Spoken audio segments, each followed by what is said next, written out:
শিলিগুড়ির ইস্টার্ন বাইপাসে এই বহুতলে চলছিল বিশাল জালিয়াতির চক্র। গোপন সূত্রে খবর পেয়ে ফাঁদ পাতে স্পেশাল অপারেশন গ্রুপ এবং ভক্তিনগর থানার পুলিশ।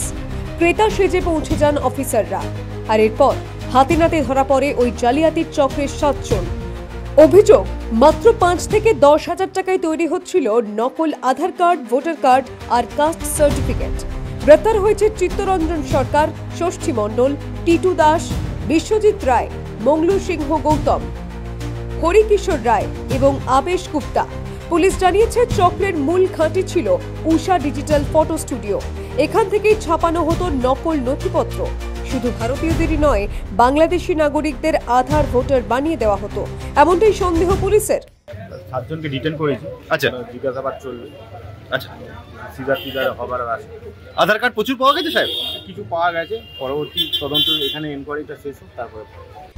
অভিযুক্তরা অবশ্য দাবি করছে আধার কার্ড সংশোধনের কাজ করত তারা।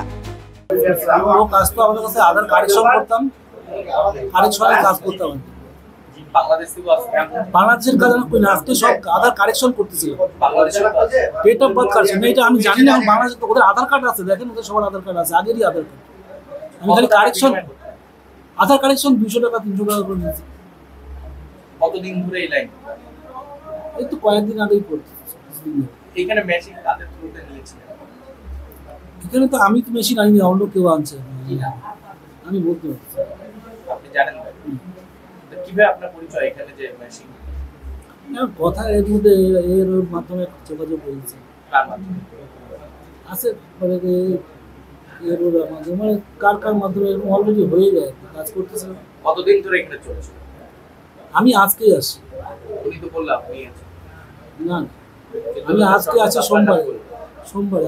আমি উনি বললো, আমি ফার্স্ট আসছি। এই চক্রে আর কে কে জড়িত তা খতিয়ে দেখছে পুলিশ ও স্পেশাল অপারেশন গ্রুপ। শিলিগুড়ি শহরের বুকে এমন চক্রের কথা প্রকাশ্যে আসতেই শোরগোল পড়েছে এলাকায়। নিরাপত্তা নিয়ে প্রশ্ন তুলেছেন বাসিন্দারা। শিলিগুড়ি থেকে সায়ন সাহার রিপোর্ট, দ্য ওয়াল।